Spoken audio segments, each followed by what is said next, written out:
ওলামায়ে কেরাম, সর্বস্তরের জনগণ ভাইয়ার আমার, আপনারা বহু বক্তাদের বক্তব্য শুনেছেন। বর্তমান পরিস্থিতি সম্পর্কে কম বেশি আমরা সবাই জানি। 5ই আগস্টের গণবিপ্লবের আমরা অনেকেই অংশীদারি। 5ই বিপ্লবের সূচনা কি ছিল, দাবি কি ছিল, কেন মানুষ রক্ত দিয়েছে, জীবন দিয়েছে, এ সম্পর্কে কম বেশি আমরা সবাই জানি। এর মধ্যে মূল একটা কারণ ছিল বৈষম্য বিরোধী আন্দোলন। বৈষম্য থাকবে না, বৈষম্য দূর করতে চাই। ব্রিটিশদের বিরুদ্ধে আন্দোলন করেছিলাম বৈষম্য দূর করার জন্য। ব্রিটিশরা আমাদের দেশের মানুষের সাথে বৈষম্য করতেছিল, এই বৈষম্য দূর করার জন্যই তাদের বিরুদ্ধে আন্দোলন করেছিলাম।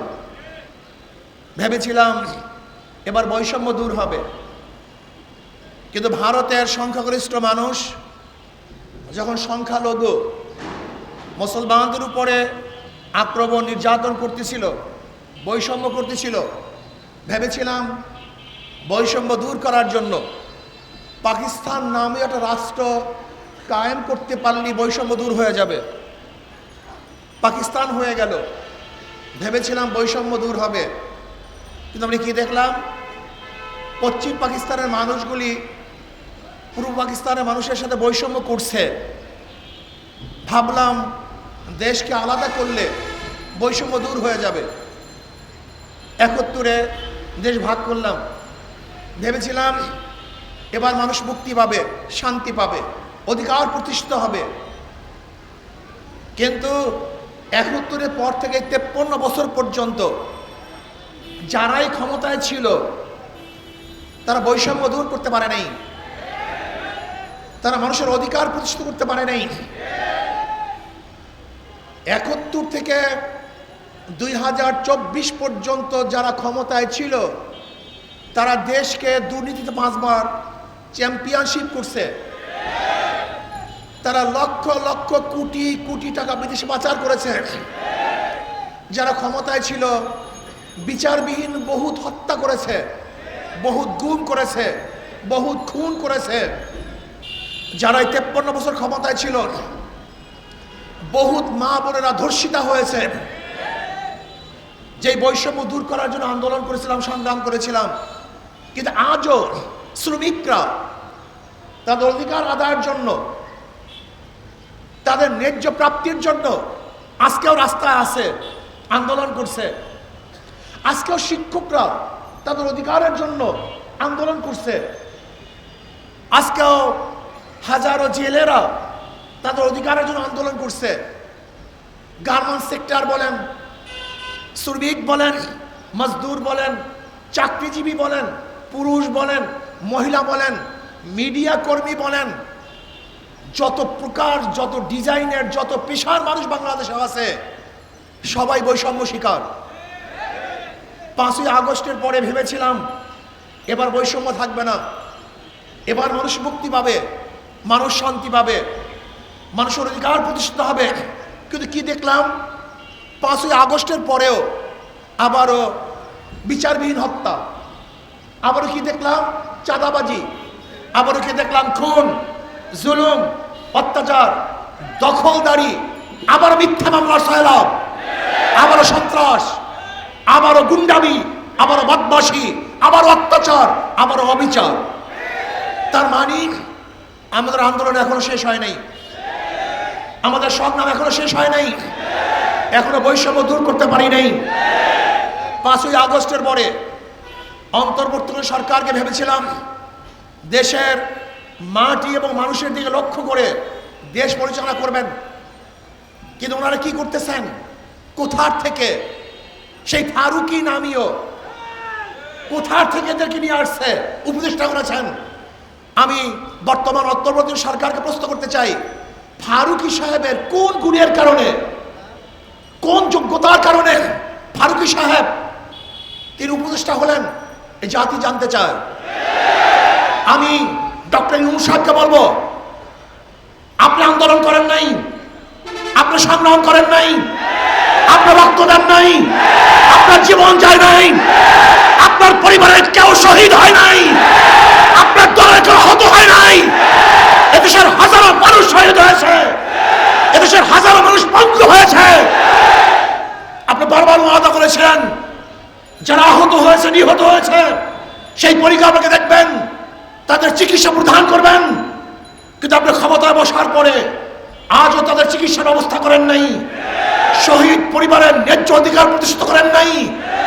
আপনি কোথা থেকে ক্ষমতার মসনদে বসে ফারুকি সহ যেই সমস্ত বিতর্কিত উপদেষ্টা আছে, যদি অবিলম্বে তাদেরকে পদত্যাগ করতে বাধ্য না করেন, তাহলে আপনার বিরুদ্ধে কর্মসূচিতে বাধ্য হব। আপনি জানেন ইসলামী আন্দোলন বাংলাদেশ যা বলে তা করে, যা বলে তা করে। ইনশাআল্লাহ বলেছিলাম যতদিন পর্যন্ত শেখ হাসিনার পতন না দেখবো, আল্লাহ যেন আমাকে মৃত্যু না ঘটান, সেই চোখে পতন দেখিয়েছেন। আমি উপদেষ্টাদেরকে বলবো, গাড়ি আর বাড়িতে নিজেকে ভুলে যাবেন না, এদেশের রক্তের সাথে গাদ্দারি করবেন না, ভারতের সাথে হাত মিলাবেন না, আজকে জনগণের বাহিরে অন্য কোনো চিন্তা করবেন না। আমি উপদেষ্টার সাথে যখন দেখা করতে গেছিলাম, আমি বলেছিলাম কোনো অবস্থাতেই যেন বিদেশে কোনো সংস্কৃতি আমাদের চাপিয়ে না দেওয়া হয়। যদি বিদেশে কোনো সংস্কৃতি আমাদের চাপিয়ে দেওয়া হয়, তাহলে আর একটা আন্দোলন হবে, আর একটা সংগ্রাম হবে। ওই ভারতের কোনো দালাল, ভারতের কোনো পাঁচটা গোলামদেরকে এদেশের মানুষ উপদেষ্টা দেখতে চায় না। এটা হবে না। করবেন কিনা জানি না। যদি না করেন তাহলে বিসমিল্লাহ বলে আপনার বিরুদ্ধে আন্দোলন শুরু হবে। যা হবে রাজপথে হবে, মোকাবেলা হবে রাজপথে হবে। দেখবো আপনি কিভাবে রাখেন, কোন শক্তিতে রাখেন, এটা দেখবো ইনশাআল্লাহ। আজকে দ্রব্যমূল্যের ঊর্ধ্বগতি রোধ করতে পারছেন না কেন? কি করতেছেন? দ্রব্যমূল্যের ঊর্ধ্বগতিকে অবশ্যই নিয়ন্ত্রণ করতে হবে। কোন জায়গায় ডিস্টার্ব, কোন জায়গায় সিন্ডিকেট, কাদের মাধ্যমে আজকে এই অবস্থা হচ্ছে, তাদেরকে চিহ্নিত করতে হবে। মানুষের দ্রব্যমূল্য তাদের নাগালে নিয়ে আসতে হবে। আমার গরিব, আমার শ্রমিক, আমার মজদুর, আমার জেলে, আমার চাষি, আমার কামার, আমার কুলি, তারা গোটা ভাত খেয়ে আনন্দে ঘুরবে, তারা বস্ত্র পরিধান করে হাঁটবে।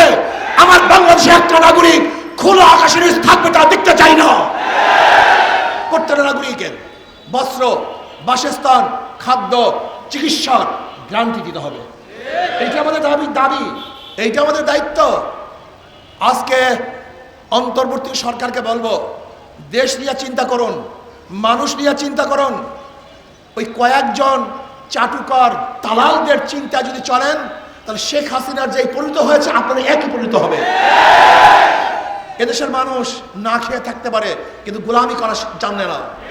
এদেশের মানুষ না খেয়ে থাকতে পারে কিন্তু গোলামি করতে পারে না। এদেশের মানুষ ভুকা থাকতে পারে কিন্তু কার পার নিচে মাথা নত করতে পারে না। এদেশের মানুষ ব্রিটিশদের বিরুদ্ধে আন্দোলন করেছিল, এদেশের মানুষ ভারতের বিরুদ্ধে আন্দোলন করে পাকিস্তান নেমে রাষ্ট্র গ্রহণ করেছিল। এদেশের মানুষ সেই পরাশক্তি পাকিস্তানের বিরুদ্ধে আন্দোলন করে বাংলাদেশের স্বাধীন করেছিল। এদেশের মানুষ 5ই আগস্ট বাংলাদেশের গোটা নিয়ন্ত্রিত যে সরকারের সাথে ছিল নিয়ন্ত্রণ, সেই সরকারকে মোকাবেলা করে এদেশের মানুষ শেখ হাসিনাকে এদেশ থেকে ভাগাতে বাধ্য করেছে। আপনি চিনেন বাংলাদেশের মানুষ কারা, এদের চরিত্র কি? এরা না খেয়ে থাকে কিন্তু কোনোদিন গোলামি করতে পারে না, না খেয়ে থাকে কিন্তু মাথা নত করতে পারে না। কাজে আসুন, যাদের মাধ্যমে লুটপাট চাঁদাবাজি হচ্ছে, এদেরকে দ্বিতীয়বার আমরা ক্ষমতা দেখতে চাই না। আজকে বিএনপি পুরা ইউটার্ন, ক্ষমতার জন্য পুরা ইউটার্ন। বিএনপির স্বাদ মেটে নাই, ওনাদেরকে আসলে পুরো অত্যাচার অবিচার করা এখনো হয় নাই। আওয়ামী লীগ সরকার যেই পরিমাণ নির্যাতন করছে তাতে ওনারা স্বাদ মিঠে নাই। ওনারা আবারও আওয়ামী লীগকে ক্ষমতা আনার জন্য পথ উন্মোচন করছেন। কারণটা কি? চোরে চোরে হালি, এক চোরে বিয়া করে আর এক চোরের হালি। এই 53 বছরে এরা সিন্ডিকেট করে বাংলাদেশকে লুটপাটের এক মহাসড়কে পরিণত করেছে। এরাই চাঁদাবাজি করেছে, এরাই দখলদারি করেছে, এরাই জুলুম করেছে, এরাই অত্যাচার করেছে, এরাই খুন করেছে, এরাই ধর্ষণ করেছে। জনগণকে ঐক্য হতে হবে, জনগণকে ঐক্য হতে হবে। যেই দলের মধ্যে চাঁদাবাজ আছে, যেই দলের মধ্যে খুনি আছে, গুমি আছে, দুর্নীতিবাজ আছে, তাদেরকে সাপোর্ট করবেন না, তাদের দল করবেন না, তাদেরকে ভোট দেবেন না। যদি জনগণ ঐক্য হন তাহলে কোনো দুর্নীতিবাজ আর ক্ষমতায় বসতে পারবে না। অন্তর্বর্তী সরকারকে বলবো, পিআর সিস্টেমে নির্বাচন দিতে হবে, সংখ্যানুপাতিক হারে নির্বাচন দিতে হবে। যদি সংখ্যানুপাতিক হারে নির্বাচন দেন তাহলে ওই সংসদ কোনো ফ্যাসিস্টকে আর জন্ম দিবে না। জনগণের সরকার হবে, কল্যাণময়ী সরকার হবে। কাজে আসুন, আগামী নির্বাচনে শান্তির প্রতীক হাত পাখা, সবার প্রতীক হাত পাখা, জনগণের প্রতীক হাত পাখা, মুসলমানের প্রতীক হাত পাখা, হিন্দুদের প্রতীক হাত পাখা, শ্রমিকদের প্রতীক হাত পাখা, পুরুষ মহিলা সবাই প্রতীক হাত পাখা। এই হাত পাখাকে বিজয় করেন তাহলে ইনশাআল্লাহ দেশ বিজয় হবে। হাত পাখাকে বিজয় করেন তাহলে জনগণ বিজয় হবে।